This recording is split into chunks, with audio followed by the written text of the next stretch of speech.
नमस्कार, लोकस्वर में आपका स्वागत है। मैं हूं प्रियंका। खबरों में आगे बढ़ेंगे, मगर उससे पहले सुर्खियों पर एक नजर।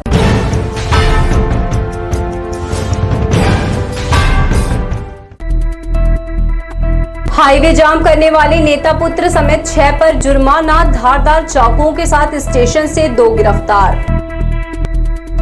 कार सवार शिक्षा अधिकारी और पत्नी भीषण हादसे का शिकार, एयर बैलून से बची जान।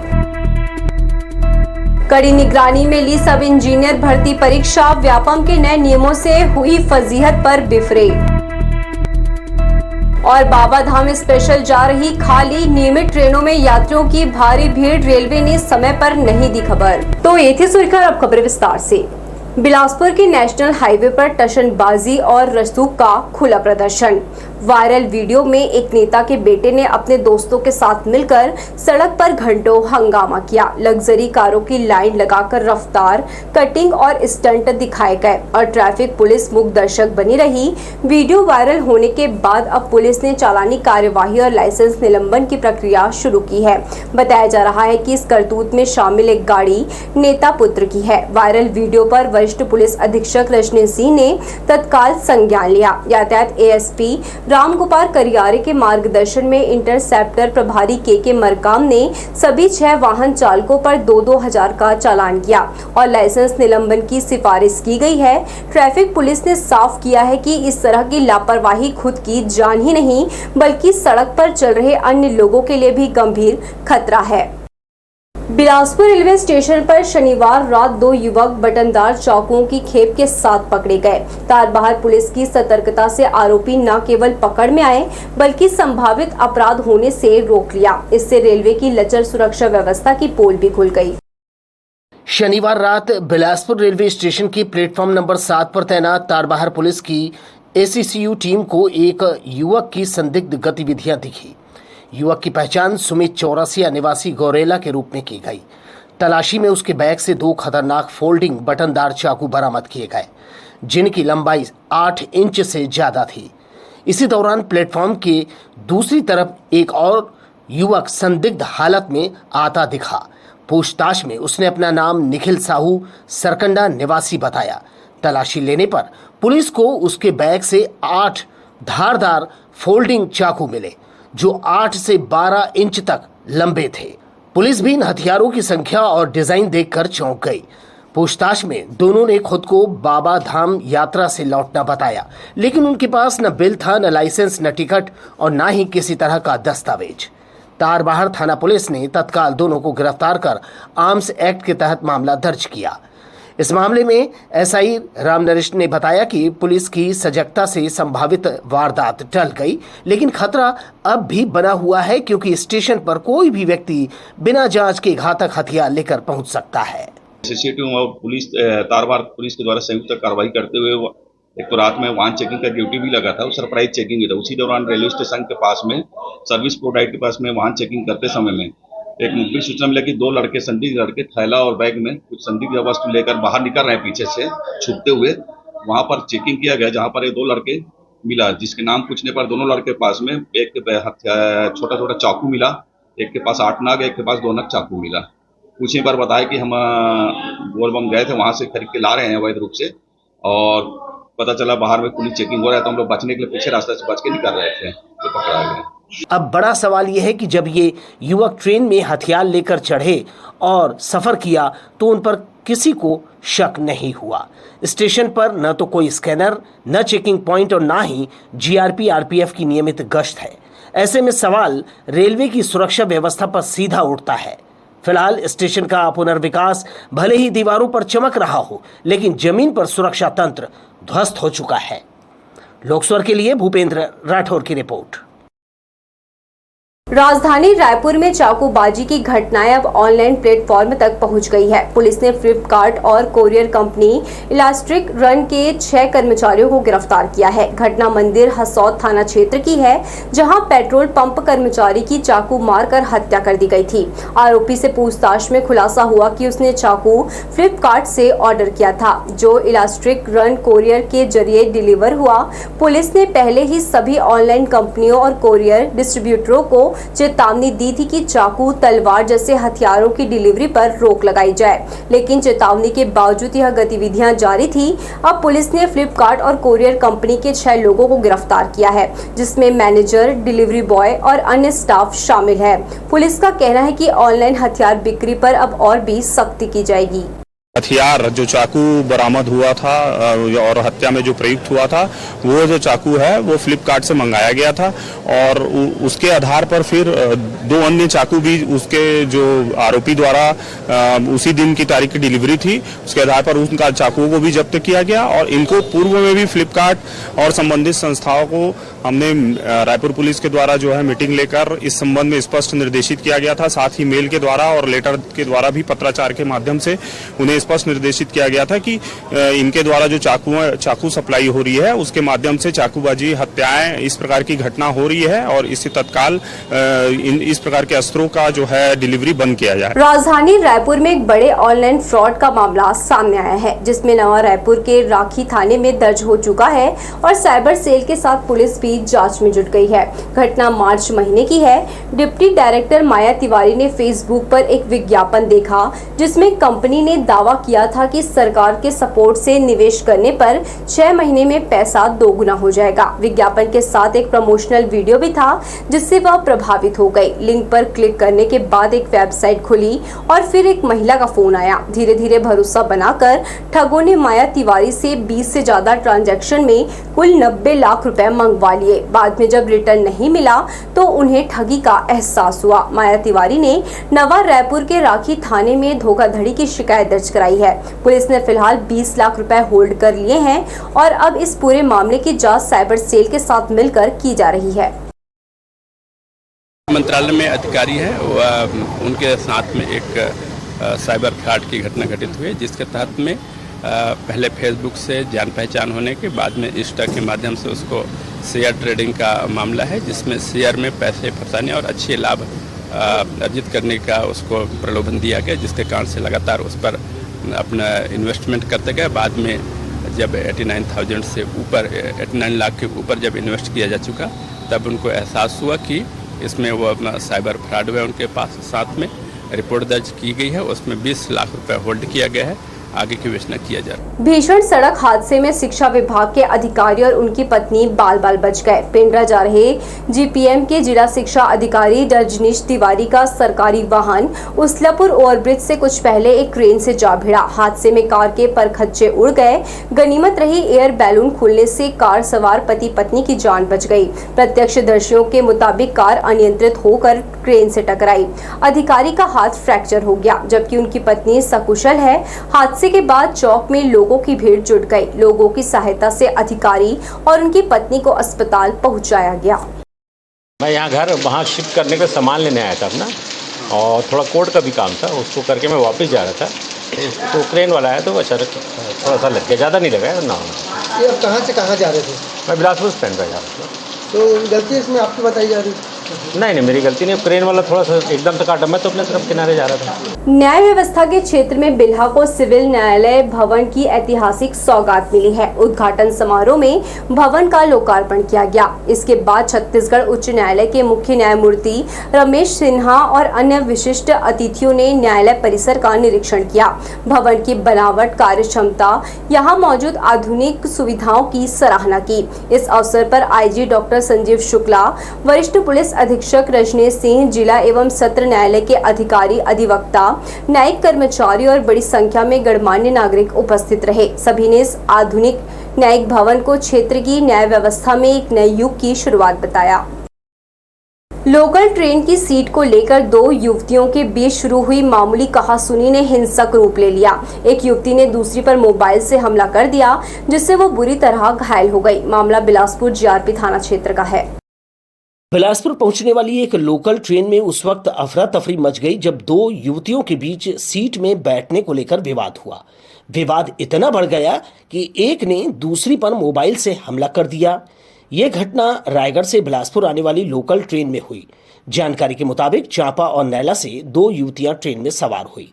कोच में पहले से बैठी एक अन्य युवती से जब उन्होंने जगह मांगा तो उसने मना कर दिया। मामूली बहस ने जल्दी ही मारपीट का रूप ले लिया। गुस्से में आकर एक युवती ने दूसरी के सिर पर मोबाइल दे मारा। हमले में युवती बुरी तरह घायल हो गई और उसके सिर से खून बहने लगा। साथ में सफर कर रही उसकी बहन किसी तरह उसे लेकर बिलासपुर रेलवे स्टेशन पहुंची और जीआरपी से मदद मांगी, लेकिन हैरान करने वाली बात यह रही कि जीआरपी ने उन्हें तत्काल कोई सहायता नहीं दी। घायल युवती करीब आधे घंटे तक स्टेशन परिसर में पड़ी एम्बुलेंस का इंतजार करती रही। अंत में परिजन उसे ऑटो से जिला अस्पताल इलाज के लिए लेकर गए। कौन सी ट्रेन में हुआ है? ये बिहार से आई है सर। तो कहाँ रहने वाली है? ये चापा की रहने वाली, बिलासपुर आ रही थी अपने भाई के। अच्छा जी। को झगड़ा कैसे हुआ है? झगड़ा जगह के नाम से हुआ है और जिन्होंने मारा अपने मोबाइल से उनका सर फोड़ दिया। फिलहाल जीआरपी ने दोनों पक्षों से पूछताछ कर मामला दर्ज कर लिया है। हालांकि पुलिस अब इस पूरे घटनाक्रम की जांच में जुटी है, लेकिन सवाल यह है कि ट्रेन में यात्रियों की सुरक्षा किसकी जिम्मेदारी है और घायल को समय पर मदद क्यों नहीं मिली। इस घटना ने साफ कर दिया कि तनाव और गुस्से में उठाया कदम सिर्फ अपराध की श्रेणी में आता है, बल्कि गंभीर परिणाम भी दे सकता है। लोक स्वर के लिए भूपेंद्र राठौर की रिपोर्ट। केसला में जुआ खेल रहे 5 जुआरियों को बिल्हा पुलिस ने गिरफ्तार कर ताश की पत्ती और नकदी रकम 4000 रुपए जब्त किया है। आरोपियों की पहचान ईना कुमार, रवि कौशिक, जितेंद्र कुमार चतुर्वेदी, मनीष साहू और रवि कुमार कौशिक के रूप में हुई है। पुलिस ने आरोपियों के खिलाफ जुआ एक्ट के तहत कार्यवाही कर नकदी रकम सहित दूसरे सामान जब्त किया है। पुलिस की कार्यवाही से जुआरियों में हड़कंप मचा हुआ है। सब इंजीनियर भर्ती परीक्षा में शामिल उम्मीदवारों को व्यापम के नए नियमों के कारण दुर्व्यवहार सहना पड़ा। उनका आरोप है कि निर्देशों का पालन करने की आड़ में उनके कपड़े फाड़ दिए। परीक्षा का तनाव ऊपर से तलाशी लेने घंटों खड़ा रखा। नकल से बचने व्यापम ने कुछ दिनों पहले ही परीक्षा के लिए दर्जन भर नए नियम जारी किए थे। व्यापम ने रविवार को जल संसाधन विभाग के लिए सब इंजीनियर सिविल, इलेक्ट्रिकल और मैकेनिक भर्ती परीक्षा का आयोजन किया। बिलासपुर शहर में इसके लिए 17 परीक्षा केंद्र बनाए गए। 5987 परीक्षार्थी पंजीकृत थे, लेकिन इनमें 4100 के लगभग शामिल हुए, यानी 69% उपस्थिति रही। परीक्षा सभी जगह शांतिपूर्ण तरीके से संपन्न हुई और सुरक्षा के भी कड़े इंतजाम किए गए थे। सभी परीक्षार्थियों को कड़ी सुरक्षा जांच से गुजरना पड़ा। परीक्षा हॉल के सभी कमरों में जैमर लगाए गए थे। इसके अलावा पुलिस सुरक्षा गार्ड के साथ लगातार परीक्षा की मॉनिटरिंग की गई। हालांकि इस पूरी सुरक्षा व्यवस्था को लेकर अभ्यर्थियों में थोड़ी निराशा दिखाई दी। कुछ ने शिकायत किया कि उनके साथ दुर्व्यवहार किया गया और कुछ ने सुरक्षा निष्पक्ष परीक्षा के लिए इसे जरूरी बताया। केंद्रों से बाहर निकलने के बाद अभ्यर्थियों ने बताया कि अपेक्षाकृत कम कठिन प्रश्न पूछे जाने की वजह से उन्हें समस्या नहीं हुई, लेकिन ज्यादातर जनरल नॉलेज के क्वेश्चन थे। ऐसे में उन्हें उम्मीद है कि परीक्षा में सफलता मिलेगी। ट्रिकी सवाल थे सर, पर यहाँ का मुझे मैनेजमेंट नहीं ठीक लगा, क्योंकि इतना सा स्लीव्स था सर, पर फिर भी उनने सबके कुर्ती कटवाए हैं। सर आपको प्रॉपर उसमें मेंशन करना चाहिए था कि बिल्कुल शॉर्ट स्लीव पहन के आइए। It is valid for boys कि आप हाफ स्लीव्स पहनिए या फुल स्लीव्स पहनिए।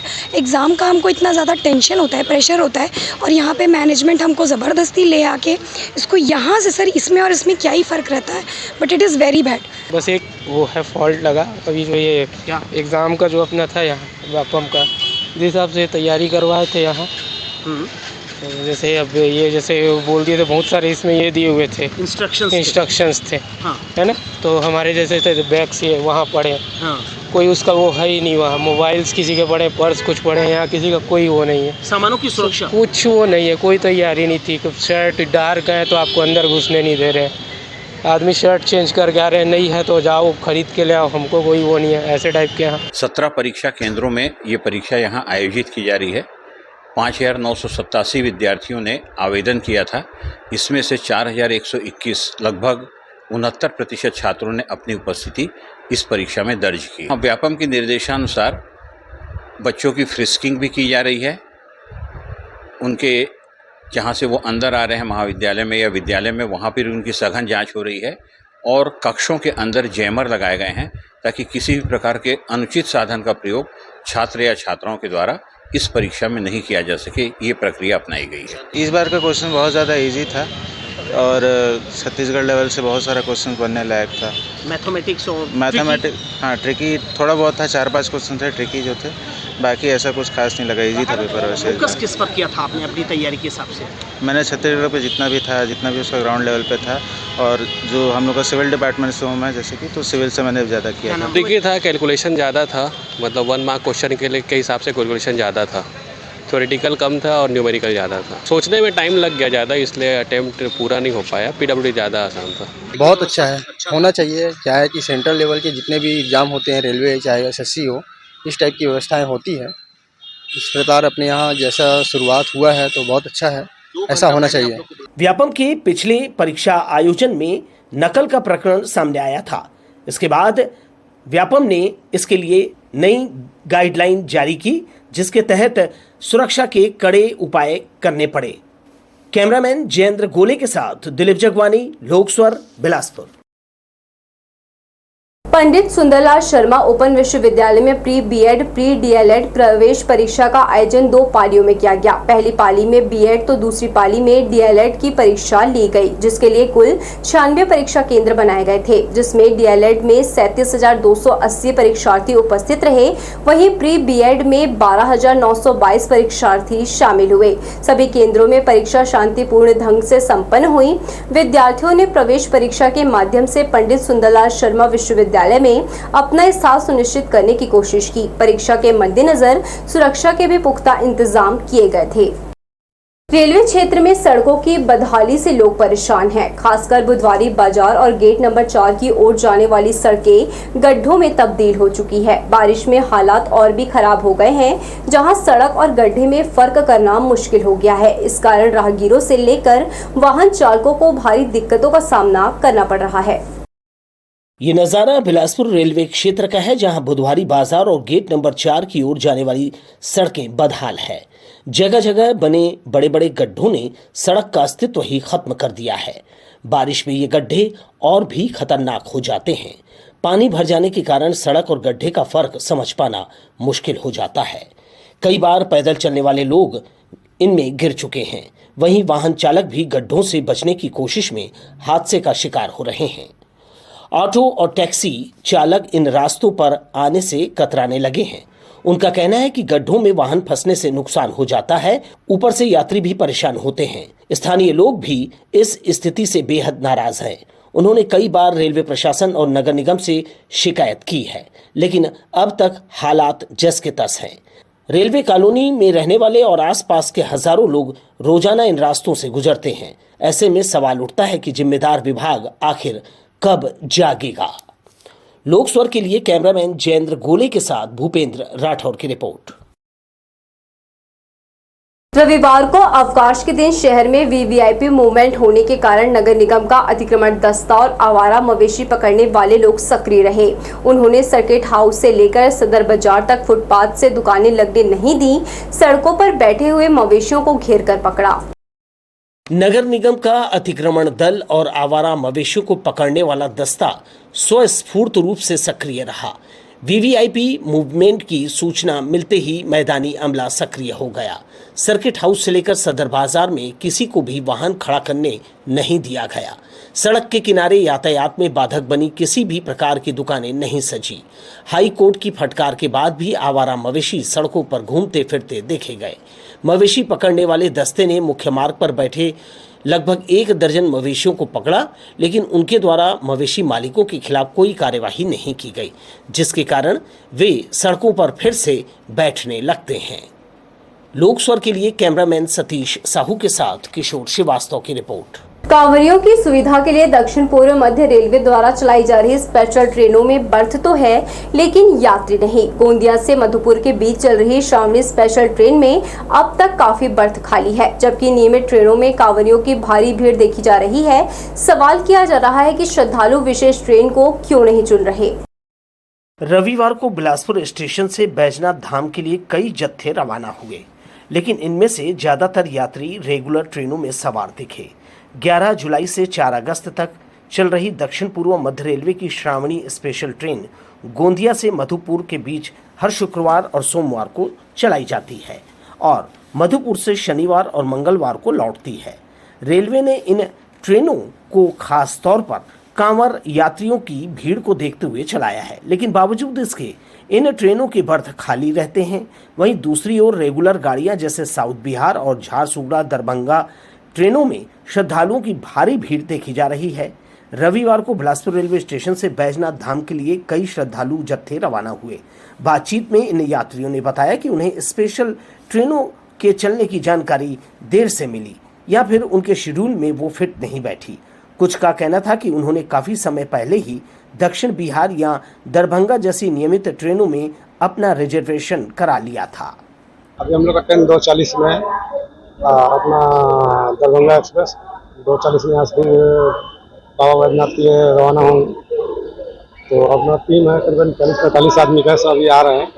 बस जैसे सबका सबका टाइम आने का है, 2:40 से 2 बजे तक यहाँ सब पहुँच जाएंगे। क्या रखते हो बाबा की? आस्था तो बहुत है, बस हो जाओ तो हर प्रकार का दुख तकलीफ जो है सबका ठीक हो जाता है और साथ में अच्छा भी लगता है। साल में एक बार तो मौका मिलता है जाने का। रेलवे के अधिकारियों का कहना है कि यात्रियों की सुविधा को ध्यान में रखते हुए विशेष ट्रेनें चलाई जा रही है और इसकी जानकारी प्रचार माध्यमों से भी दे रहे हैं, लेकिन अभी भी श्रद्धालुओं का झुकाव नियमित चलने वाली ट्रेनों की तरफ ज्यादा है। देखना होगा कि आने वाले दिनों में इन स्पेशल ट्रेनों की ओर श्रद्धालुओं का रुख हो पाता है या नहीं।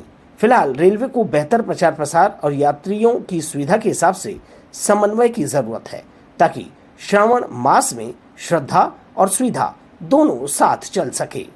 लोक स्वर के लिए भूपेंद्र राठौर की रिपोर्ट। निरंकारी महिला संत समागम का आध्यात्मिक और मनोहारी आयोजन इमलीपारा के सत्संग भवन में रविवार को किया गया। जो इस तरह एक दिवसीय समागम कार्यक्रम में गीत संगीत और नृत्य की कई प्रस्तुतियां दी गई। बिलासपुर जोन के सभी क्षेत्रों कोरबा, जांजगीर चांपा, पेंड्रा, बिल्हा, चकरभाटा, अंबिकापुर, पत्थर गांव से निरंकारी महिलाएं शामिल हुई। सत्संग के साथ साथ विभिन्न कार्यक्रमों में परमपिता परमात्मा का ज्ञान और जीवन दर्शन दिखाई दिया। इस महिला संत समागम के लिए विशेष रूप से झारखंड से आई बहन सरिता ने आध्यात्मिक ज्ञान से अनुयायियों को निहाल किया।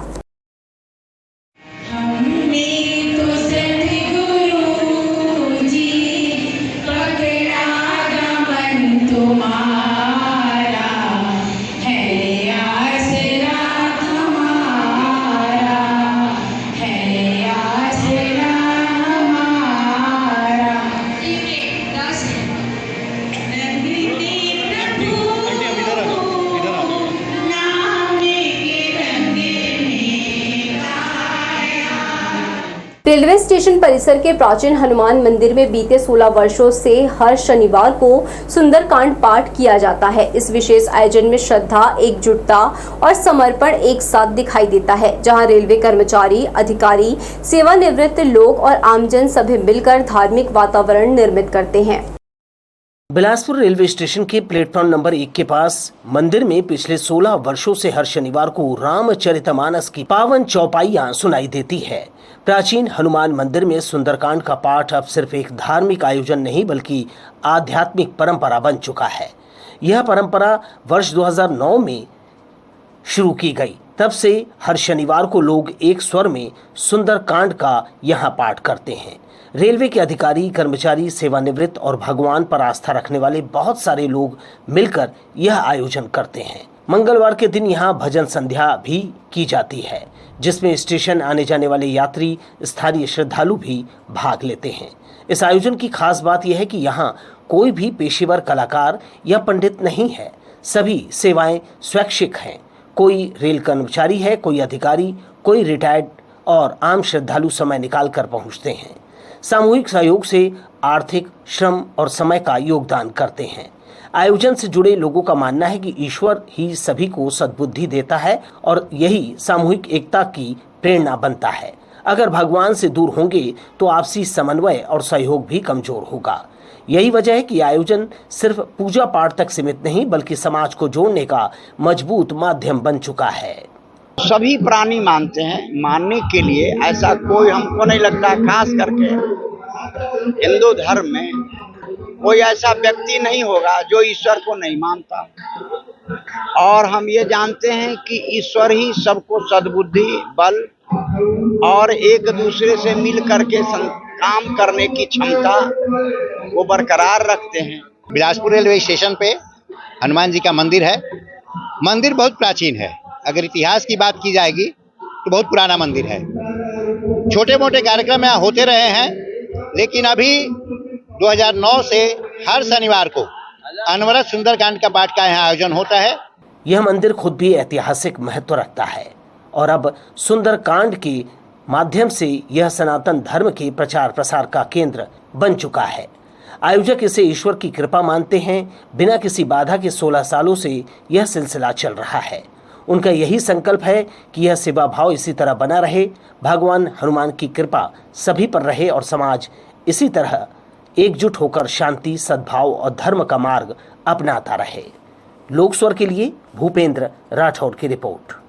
इन दिनों ज्यादातर सब्जियां बाहर से आ रही है। यही वजह है कि इसके दाम 7वें आसमान पर पहुंच गए हैं। आम उपभोक्ताओं की थाली से स्वाद गायब हो गया है। बताते हैं कि लोकल सब्जियों की आवक कम हो गई है। 500 रुपए में थैला भी ठीक से नहीं भर रहा है। बरसात के दिनों में लोकल सब्जियों का उत्पादन नहीं के बराबर होता है। सब्जियां बाहर से आती है, जिसके कारण उनके भाव में तेजी आ गई है। सब्जियों पर महंगाई का असर होने के कारण थाली से मुंह का जायका बिगड़ने लगा है। मुनगा, गोभी, कटहल, करेला, टमाटर, धनिया, भिंडी, भटा, कोचई, नींबू, धनिया, मिर्च सहित सभी बेंगलोर, महाराष्ट्र, मध्य प्रदेश से आ रहे हैं। इनके यहाँ आने में सड़क मार्ग से ट्रक भाड़ा लगता है। स्थानीय किसान खरीफ फसल में धान का उत्पादन करते हैं। छोटे और मंझोले कृषक बरसात के दिनों में घाटा होने के कारण सब्जियां नहीं लगाते। सभी सब्जियों के दाम 100 रुपए से 80 रुपए किलो के बीच चल रहा है। इन दिनों बड़े सब्जी व्यापारी बाहर से सब्जियां मंगाकर मुनाफा काट रहे हैं। लोक स्वर के लिए कैमरामैन सतीश साहू के साथ किशोर श्रीवास्तव की रिपोर्ट। गिरजाघरों में रविवार को विशेष प्रार्थना सभा का आयोजन किया गया, जिसमें केंद्र और राज्य सरकार सहित सांसदों और विधायकों के लिए प्रार्थना की गई। उनका मानना है कि जब देश तरक्की करेगा तो वे भी खुशहाल होंगे। इस मौके पर बड़ी संख्या में मसीही जन उपस्थित थे। कुदुदंड के चर्च ऑफ क्राइस्ट में केंद्र राज्य के सभी सांसदों, मंत्रियों, विधायकों के स्वस्थ रहने को लेकर विशेष प्रार्थना की गई। इसके साथ ही सभी वर्ग की भलाई की कामना के लिए प्रभु यीशु से आशीष देने का आग्रह किया। परमपिता प्रभु किसी एक समाज के नहीं बल्कि समूची मानवता के थे। हमारे चर्च में बहुत हमारे मसीही भाई बहन उत्साह के साथ में उपस्थित हुए और जिस प्रकार प्रभु यीशु मसीह के संदेशों पे मनन हम करते हैं, उन्हीं बातों पे आज चर्चा हुई। हम लोग आपस में जब संगति करते हैं तो बहुत ही अच्छा यहाँ माहौल होता है और आप देख रहे होंगे यहाँ जो भीड़ भाड़ है ना, लगातार लोग प्रभु यीशु मसीह के करीब आ रहे हैं। देखिए, पवित्र शास्त्र बाइबल में यीशु मसीह ने मनुष्य जातियों के लिए प्रेम की बात कही है और उन्होंने अपने क्रूस में उन 7 वाणियों के द्वारा पूरे जगत के मनुष्यों के लिए एक ऐसा पैगाम दिया है जिसके द्वारा ये बात प्रचार हो सके कि सभी मनुष्य आपस में एक दूसरे के प्रति प्रेम के साथ रहें। आज के चर्च की ये रविवार की आराधना इसी बात पे मुख्य रूप से फोकस थी कि आने वाले समय में मनुष्य जातियों का आपस में प्रेम बना रहे। मसीही जनों का मानना है कि जब देश में खुशहाली आएगी तभी वे खुशहाल रहेंगे। इस मौके पर महिलाओं ने खड़े होकर सामूहिक गीत गाया। चर्च में पहली बार रविवार की विशेष प्रार्थना सभा में समूची मानवता की रक्षा के लिए दुआ की गई। इस मौके पर चर्च परिसर में बड़ी संख्या में प्रतिष्ठित जन, महिलाएं और बच्चे उपस्थित थे। लोक स्वर के लिए कैमरामैन सतीश साहू के साथ किशोर श्रीवास्तव की रिपोर्ट।